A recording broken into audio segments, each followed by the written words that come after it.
ورحمۃ اللہ وبرکاتہ۔ سب سے پہلے میں آج کے اس اہم پروگرام مسلم یونائٹڈ فیڈریشن کی طرف سے جو شعور بیداری مہم رکھی گئی ہے،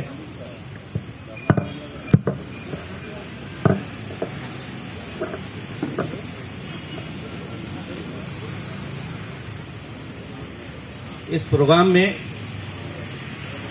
اس کا مقصد ہی سماج و معاشرے کی بھینکر جو برائیاں ہیں، جو جرائم ہیں، اس کا امت کو اور قوم کو احساس دلانا ہے۔ ساتھ ہی ساتھ ہماری حکومت، چاہے تلنگانہ ہو یا مرکزی حکومت ہو، اس کو یہ بتانا ہے کہ ہمارا یہ دیش، ہمارا یہ ملک جو آج ڈرگس کلچر، قتل و غارت گری اور سودی نظام کا ایک بہت بڑا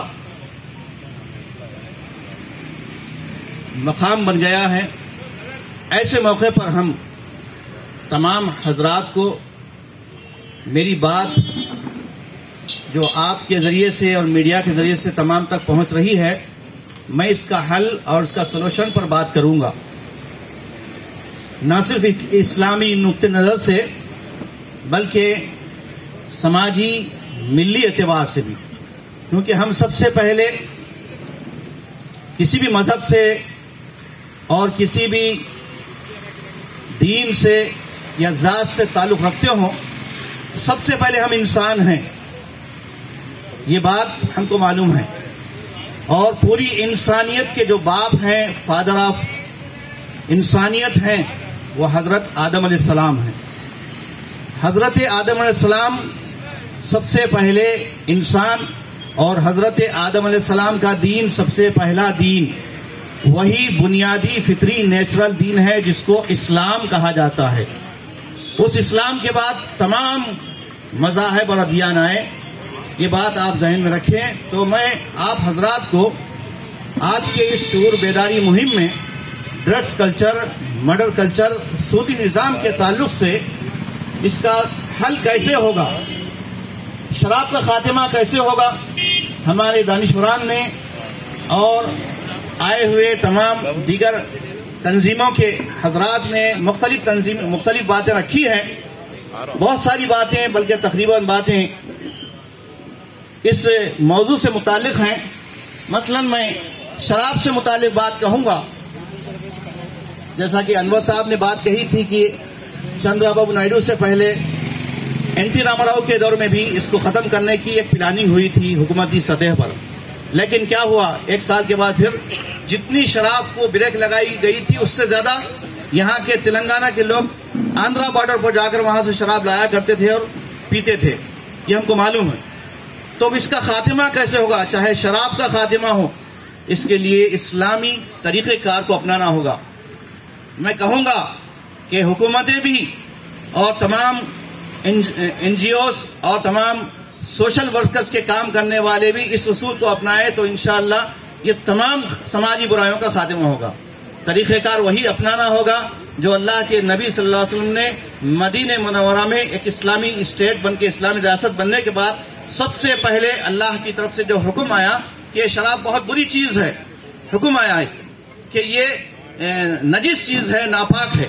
اس کے بعد دھیرے دھیرے جو ہے کہا گیا کہ لا تقربوا الصلاۃ وانتم سکارا، جب نشے کی حالت میں ہو تو نماز کے قریب مت پھٹکو۔ پھر اس کے بعد آخر میں حکم آیا کہ یہ بہت خراب چیز ہے، کیا تم باز نہیں آؤ گے، اس سے رکو گے نہیں؟ تو اس وقت سارے لوگ جو شراب پیتے تھے، شراب پی کر بھی جو ہے مسجد کو آتے تھے، نماز بھی پڑھتے تھے، ان سب کو جب اللہ کی طرف سے یہ پیغام ملا کہ یہ صرف جو ہے نہیں تنزیہی نہیں ہے مکروہی نہیں، بلکہ یہ نہیں تحریمی ہے، یہ حرام کر دی گئی ہے۔ جیسے ہی حرام کا لفظ قرآن و حدیث سے معلوم ہوا، سب کے پیالے جو منہوں کو لگے ہوئے تھے وہ چھوٹ گئے، اور جو شراب کی بھٹیاں تھی وہ آگ لگا دی گئی، اس کو ختم کر دیا گیا۔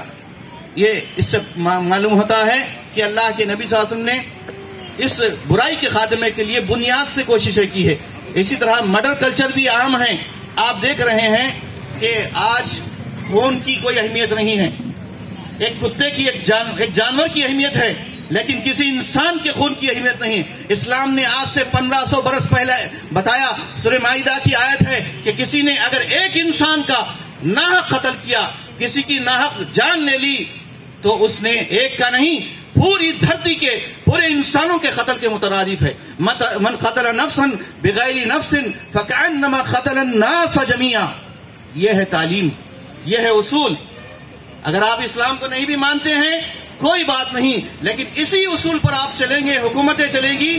جیسا کہ گاندھی جی نے کہا تھا، کیا کہا تھا کہ اگر تم کو حکومت کرنا ہے تو عمر فاروق جیسی حکومت بناؤ، ان کے جیسے اصول اپناؤ. یہ گاندھی جی نے نعرہ دیا تھا. اور اسی طرح سودی نظام، سود کا نظام پوری دنیا میں ہے. سود کے بغیر جو ہے آج کوئی کاروبار نہیں ہوتا. تو اب اسلام نے 1500 برس پہلے کہہ دیا کہ ہر یہ سود کھانے والے سود خور کیا ہیں؟ اللہ سے جنگ کر رہے ہیں. حرب من اللہ و رسولہ. کیا کوئی اللہ سے، اپنے پالنہار سے، اپنے پروردگار سے جنگ کرتا ہے؟ کر سکتا؟ اس سے مقابلہ کر سکتا؟ نہیں کر سکتا.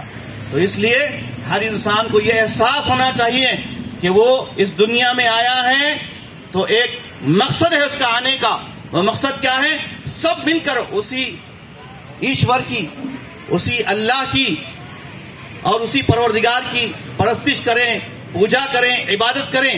اس کے لیے طریقہ کار آخری نبی میسنجر آف اللہ محمد صلی اللہ علیہ وسلم کا طریقہ کار آپ کا اسوہ ہے. یہی پیغام ہے ہمارا اور یہی اسلام کی دعوت ہے. گرچہ کہ میں اہل حدیث مسلک سے تعلق رکھتا ہوں، جمعیت اہل حدیث کا ایک ذمہ دار ہوں، لیکن یہاں پر اس اسٹیج سے بات کہہ رہا ہوں تو کسی مسلک کی نہیں، کسی مذہب کی نہیں. ہم سب کا دین ایک ہے اور ہم سب یہاں پر ایک مقصد کے لیے جمع ہوئے ہیں. وہ یہ ہے کہ معاشرے کے نوجوانوں کو برائی سے بچائیں، اس کا خاتمہ کریں. تو سب مل کر انشاءاللہ، جیسا کہ ابھی صوفی صاحب نے کہا کہ یہ آج ہماری یہاں پہ ابتدا ہے، ابھی یہاں سے ہمارا خاتمہ نہیں ہوا ہے. ہمارا کام پورے قریوں میں، دیہاتوں میں، سلم بستیوں میں، ہر بستی میں جا جا کر پورے مل کر، جیسا کہ ابھی ہیلپنگ ہینڈ فاؤنڈیشن کے فرید صاحب نے پوری تفصیل بتائی. اسی بنیاد پر ایک survey report Times of India میں آئی تھی اور اخبارات میں آئی تھی، اور اس کے ساتھ اس سے پہلے بھی ماشاءاللہ ہمارے خیر الدین صوفی صاحب نے اس یونائٹڈ فورم کے ذریعے سے ایک بڑا بیڑا اٹھایا ہے، ایک بڑے کام کا بیڑا اٹھایا ہے. اس میں ان کی کوئی مفاد حاصل نہیں ہے. ورنہ آپ دیکھیے یہی پروگرام اگر پرانے شہر میں ہوتا، کسی شادی خانے میں ہوتا تو ہزاروں لوگ جمع ہو جاتے. کیوں؟ اس لیے کہ یہاں پر اسٹیج پر جتنے حضرات بیٹھے ہوئے ہیں کوئی معمولی ہستیاں نہیں ہیں. ان کے ایک بول سے، ایک جملے سے پورے ان کے فالوور جتنے ہیں سب سدھر سکتے ہیں، سب کے اندر اصلاح ہو سکتی ہے. کیونکہ سب کی غرض و غایت اپنے اپنے ووٹ کا حصول نہیں ہے. اور آخری میں ووٹ سے متعلق بات کہوں گا کہ ووٹ آپ کا، ہمارا بنیادی رائٹس ہے، حق ہے. جو لوگ ووٹ نہیں ڈالتے وہ غلط کام کرتے ہیں. اور سیاست سے متعلق ایک ہی بات کہوں گا ایک شعر کے ذریعے سے، جدا ہو دین سیاست سے تو رہ جاتی ہے چنگیزی. سیاست دین کا، اسلام کا اہم پارٹ ہے. اور لوگ جو سمجھتے ہیں سیاست الگ ہے، مذہب الگ ہے، اس کی آڑ میں بعض لوگ کیا کر رہے ہیں؟ سیاست کو اسلام یا مذہب سے الگ کر کے پورے معاشرے میں فساد مچا رہے ہیں، چاہے وہ سیاسی زعما ہو یا لیڈران ہو.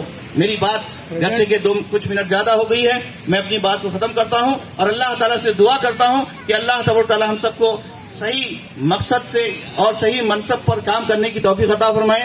آمین. وآخر دعوانا الحمدللہ رب العالمین. السلام علیکم ورحمۃ اللہ وبرکاتہ.